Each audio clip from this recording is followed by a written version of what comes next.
different things like that, like things you would never think of. Crazy stuff. We said yes a lot to mostly everything and everywhere. For 4 decades, Jon Bon Jovi sold the world a story of working-class loyalty, portraying himself as the benevolent leader of a brotherhood built on blood, sweat, and New Jersey grit. But at 65 years old, Richie Sambora is tearing that squeaky-clean corporate myth to pieces.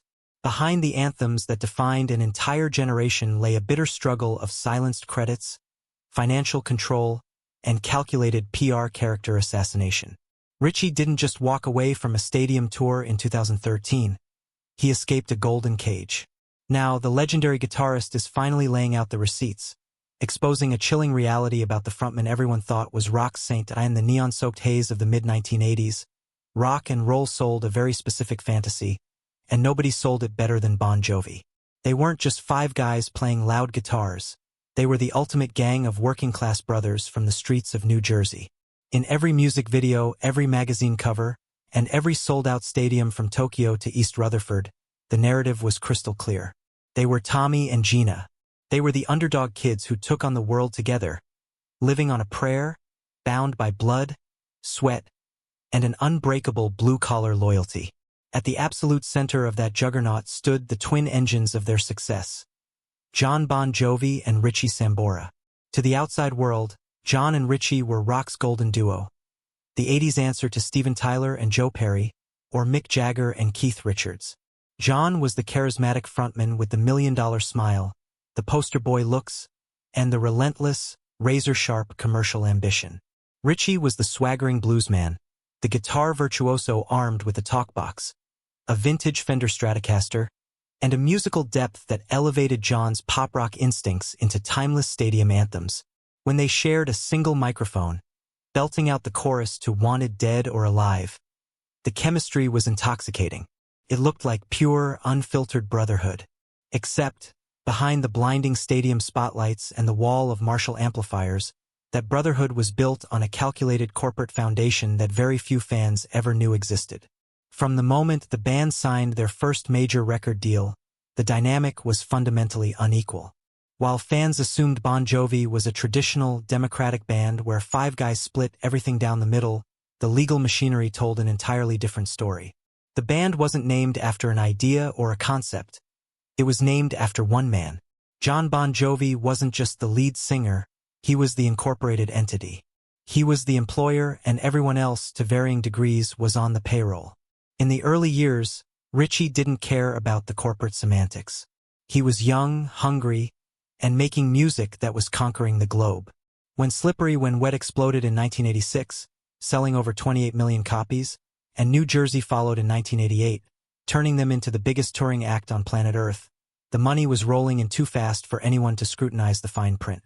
Richie was co-writing the biggest tracks, crafting the iconic solos, and providing the soaring high-register backing vocals that defined the band's signature sound. In his mind, his creative contributions made him Jon's equal partner. But as the band's empire ballooned into a multi-hundred-million-dollar global business, the line between musical partnership and corporate subjugation began to blur. Jon operated with the cold, calculating precision of a Fortune 500 CEO. He controlled the brand, the image, and the decision-making with an iron fist, while Richie brought the raw, spontaneous, rock and roll soul to the room. Jon viewed the band as an enterprise that required absolute discipline and total obedience. Whenever Richie pushed for more artistic freedom, or questioned the grueling, soul-crushing tour schedules that pushed the musicians to their physical and emotional limits, he was subtly reminded of the pecking order. Jon's word was final. The message was clear. You may be the lead guitarist, but this company has only one chairman of the board. For nearly 30 years, Richie tolerated the dynamic. He swallowed his pride, played the loyal sidekick on camera, and kept the machine moving because he loved the music and he loved the millions of fans who packed arenas night after night. He believed that despite Jon's corporate control, there was still a real friendship buried under the contracts. He was wrong, because beneath the public smiles, a secret financial structure established in the band's earliest days had quietly stacked the deck against him from day one. And when personal tragedy finally collided with the band's relentless corporate machine on a cold night in Canada, that hidden reality was about to detonate the entire partnership in front of the whole world. On April 2, 2013, over 16,000 fans packed into the Scotiabank Saddledome in Calgary, Alberta, waiting for the massive curtain to drop on another sold-out night of Bon Jovi's Because We Can World Tour. The arena was vibrating with anticipation. But backstage, absolute chaos was unfolding. Richie Sambora's custom guitars were lined up on their racks. His amplifiers were powered on, and his dressing room was prepped. Yet Richie was nowhere to be found. With mere hours before stage time, Jon Bon Jovi faced an unprecedented crisis. Instead of postponing the show out of concern for his partner of 30 years, Jon made a calculated decision. The show must go on, with or without Richie. Taking the stage that night alongside fill-in guitarist Phil X, Jon addressed the crowd with a performance of weary disappointment. He told the audience that Richie had a personal matter to attend to, speaking with the heavy sigh of a long-suffering leader who was once again forced to clean up someone else's mess. The message to the global press was subtly, masterfully delivered. Because of Richie's past battles with substance abuse and high-profile stints in rehab, the media immediately ran with the easiest headline. Richie Sambora had fallen off the wagon and abandoned his brothers on the road. It was an effortless character assassination, and Jon let it burn through the 24-hour news cycle without lifting a finger to defend him. Except the real story had nothing to do with drugs, alcohol, or irresponsible rockstar partying. It was about something far more human. Richie was at home in Los Angeles, dealing with a severe, heart-wrenching emotional crisis involving his teenage daughter, Ava. After decades of relentless, non-stop touring, missing birthdays, school recitals, and formative milestones to keep the Bon Jovi corporate machine fed, Richie had reached a profound personal crossroads. His daughter desperately needed her father present, not 10,000 miles away in another anonymous hotel suite. Richie had approached the band's management weeks prior, asking for a temporary pause in the grueling schedule. He didn't want to kill the tour. He just needed a brief window to stabilize his home life. But inside the Bon Jovi corporate machine, vulnerability was viewed as a liability. The tour was projecting over $200 million in gross revenue. Stadium contracts were locked in, merchandise shipments were en route, and tour insurance policies were on the line. The response from management wasn't compassion, it was a corporate brick wall. The boiling point came during a frantic, explosive phone call between Los Angeles and Calgary just hours before that April 2nd show. With Jon and the management team on the other end of the line, Richie was presented with a brutal 20-minute ultimatum. Get on a private jet immediately and report to the arena, or consider himself replaced. There was no discussion of family. There was no acknowledgement of 30 years of shared sweat and loyalty. It was an employer threatening an insubordinate employee. In that single, devastating conversation, Richie Sambora saw the brotherhood for what it truly was. He made the conscious, agonizing choice to choose his daughter over the brand. He hung up the phone, knowing full well that by defying Jon, he was walking away from the empire he helped build from the dirt up. What Richie didn't realize at that moment was how quickly and ruthlessly the machine would move to rewrite his entire legacy. But as the press tore into his reputation, an even darker reality began to emerge. This cold discard wasn't just about a missed flight in Calgary.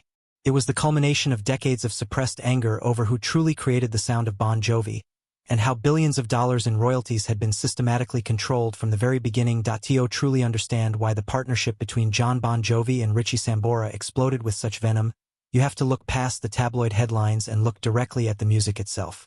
Strip away the stadium lighting, the pyro, and Jon's undeniable charisma for just 1 second.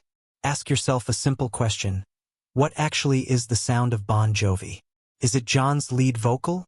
Or is it that unmistakable, screeching talkbox riff that opens "Livin' on a Prayer"?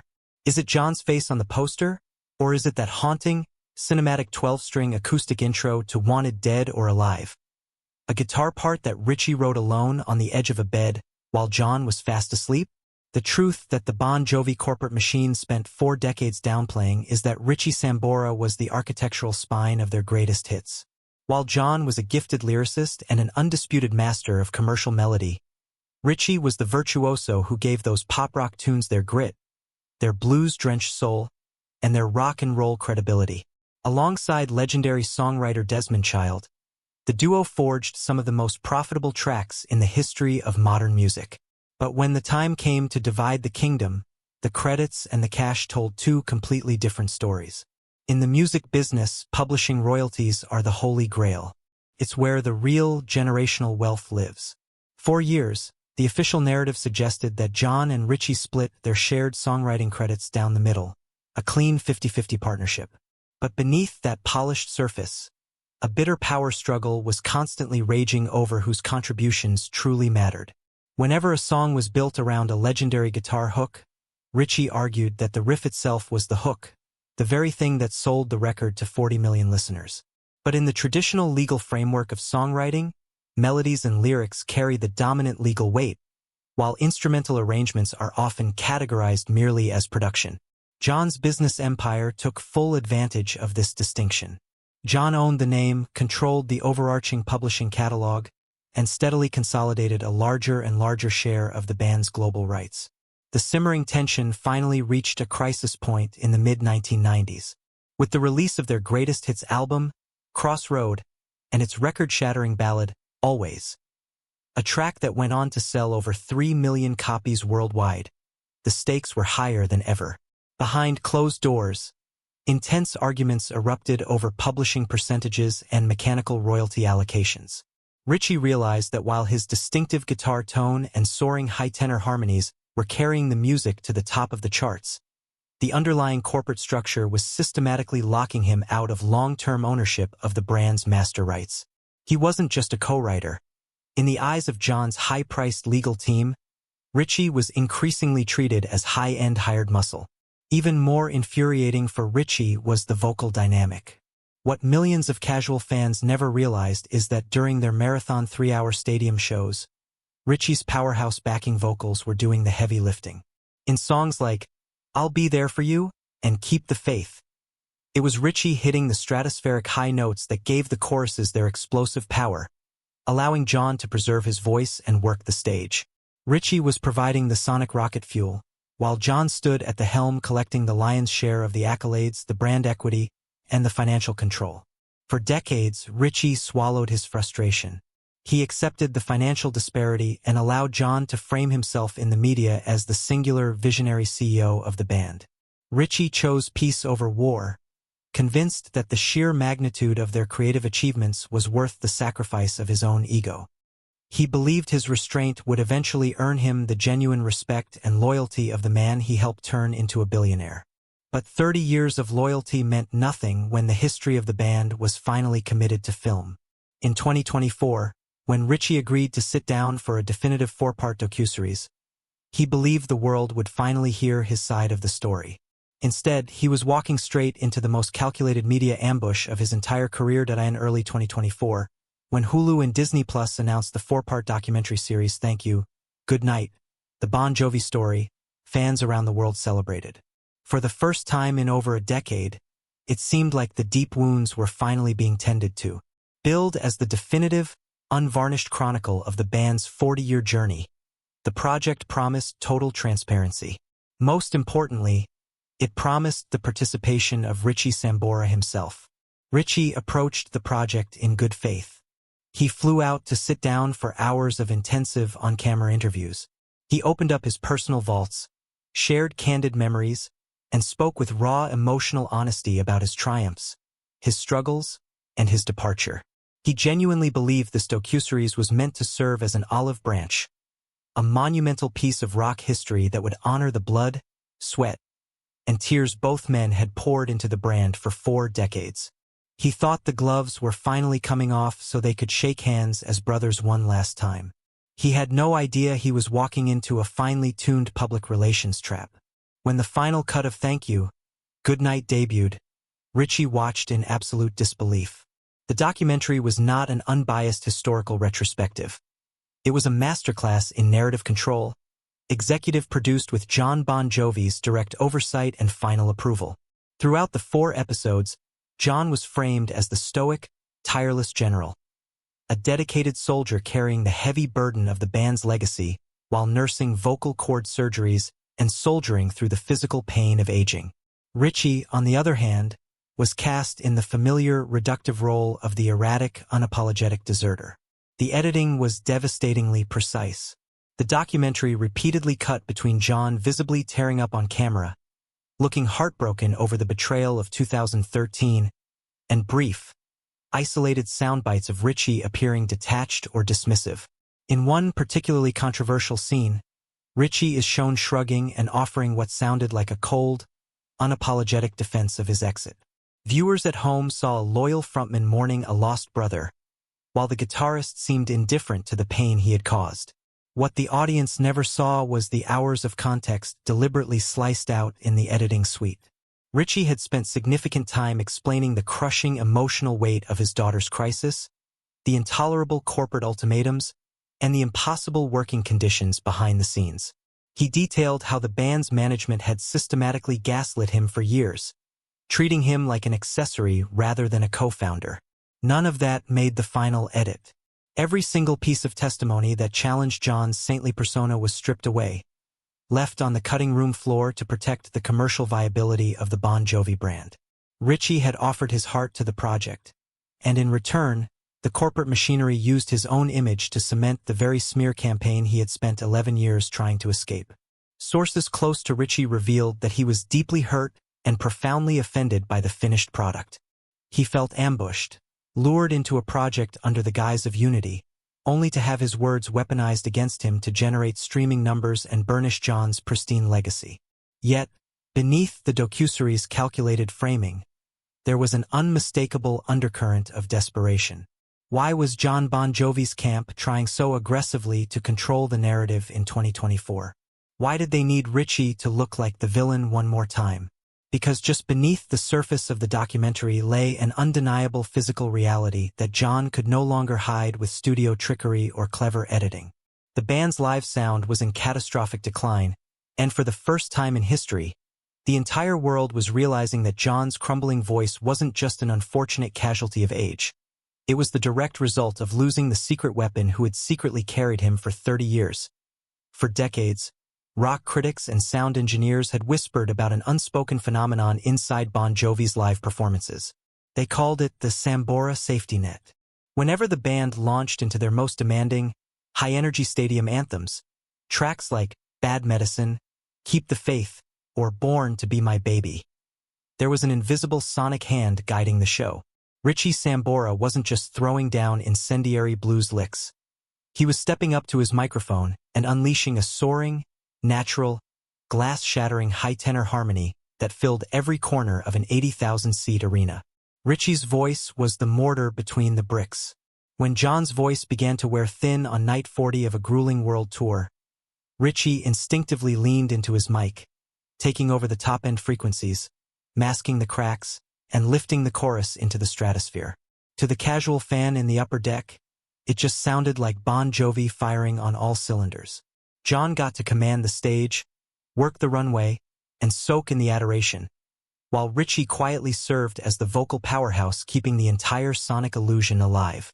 Then came Calgary, and with Richie gone, that safety net vanished into thin air overnight. In the years following Sambora's 2013 departure, a shocking and uncomfortable reality began to reveal itself on stages across the world.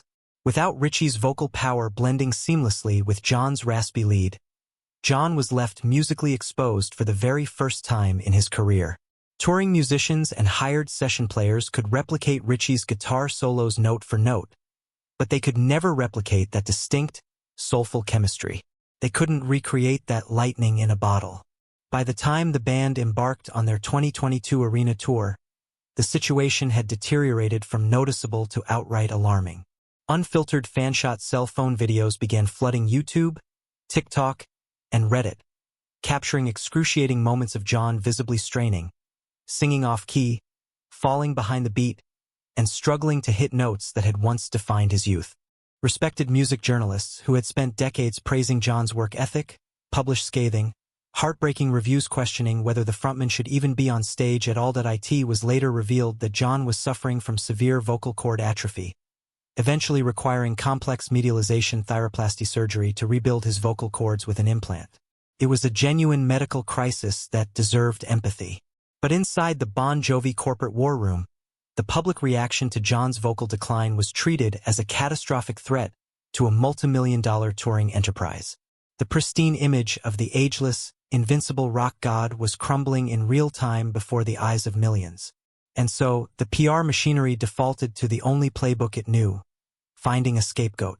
Instead of honestly confronting the musical void left by their co-founder, subtle narratives began circulating through industry channels. Jon spoke in interviews about the sheer, exhausting physical burden of carrying the band alone for the past decade. The framing was as brilliant as it was ruthless. Jon was the noble, suffering soldier who had wrecked his voice trying to keep the Bon Jovi dream alive for the fans after his brother abandoned him in the trenches. The narrative subtly implied that if Richie hadn't walked away, Jon wouldn't have been forced to push himself to the brink of vocal destruction. To Richie, watching this unfold from his home in California was both painful and profoundly insulting. He had spent 30 years of his life sacrificing his own voice, his own physical health, and his own creative autonomy to protect Jon's image and ensure the band's dominance. To see that 3-decade sacrifice twisted into an excuse for Jon's natural vocal decline felt like the ultimate betrayal. Richie had stayed quiet for over a decade. He had absorbed the blame, endured the whispers, and allowed the public to believe whatever Jon's press team dictated. But watching the docuseries ambush, combined with the continuous rewriting of their musical history, pushed him past his breaking point. At 65 years old, Richie Sambora looked at his life, his legacy, and the history he had bled for. He realized he had nothing left to lose. The polite pretense was officially over. The gloves were finally coming off, and what Richie was preparing to reveal about a secret, behind-the-scenes reunion attempt was about to pull the curtain back on Jon Bon Jovi once and for all. When a man turns 65, something fundamental shifts inside his soul. The relentless ambition of youth has faded.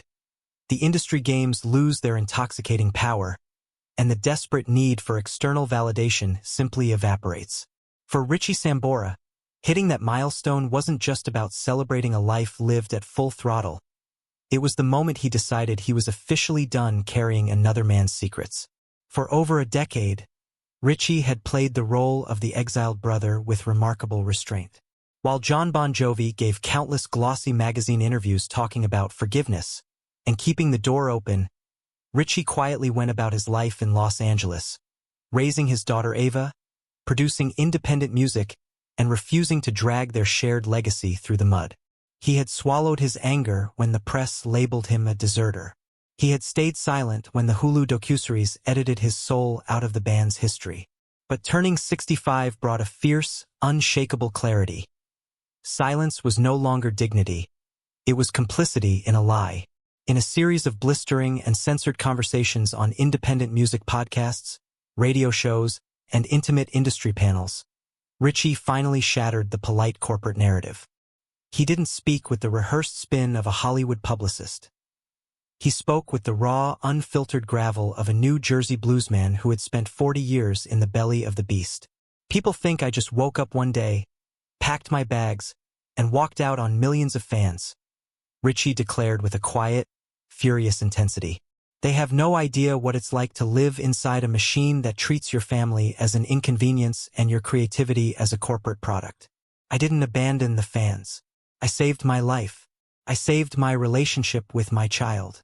And if loving my daughter more than a stadium tour makes me the villain in Jon's story, then I'll wear that badge with honor. Richie laid bare the psychological toll of the Bon Jovi enterprise. He pulled back the curtain on the subtle, insidious manipulation that governed the band for decades. A culture where creative autonomy was systematically crushed under the guise of protecting the brand. He revealed how musicians who questioned Jon's artistic or business choices were subtly marginalized, frozen out of decision-making, and reminded daily that they were entirely replaceable cogs in Jon's multimillion-dollar machine. The clean-cut, working-class champion of the American dream that Jon portrayed on camera, Richie described a vastly different reality behind closed doors. A ruthless, image-obsessed CEO who viewed every human relationship through the cold, transactional lens of profit margins and brand equity. Yet, The most explosive revelation was not about the toxic environment of the past. It was about what happened in the dark just before the world was told a reunion was impossible. Richie revealed that despite the years of public smears, he had quietly reached out to Jon's camp to orchestrate a massive, historic reunion for the fans.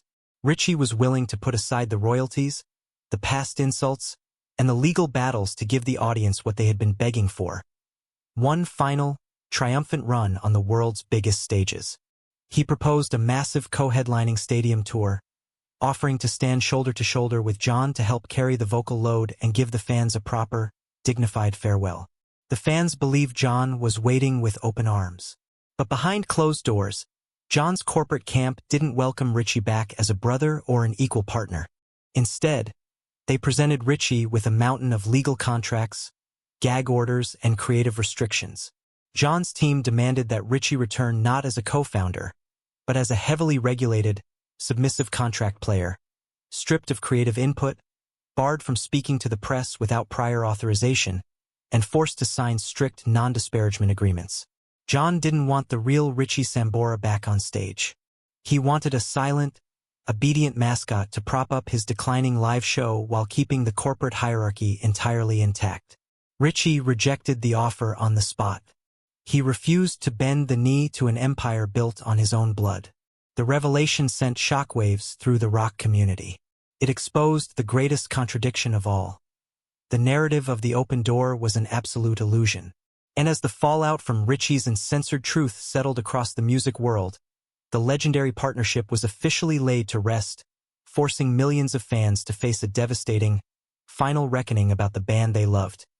For 4 decades, millions of fans across the globe held on to a sacred belief that no matter how severe the storm, no matter how deep the wounds, the brotherhood that created "Livin' on a Prayer" would eventually find its way back home. Rock and roll history is full of explosive feuds that dissolved under the irresistible pull of one last stadium tour. We saw it with Guns N' Roses. We saw it with the Eagles. We saw it with Fleetwood Mac. Fans genuinely believed that before the final curtain came down, Jon Bon Jovi and Richie Sambora would stand shoulder to shoulder beneath the lights of Giant Stadium one more time, raise their guitars to the heavens, and let 40 years of shared history wash away the pain.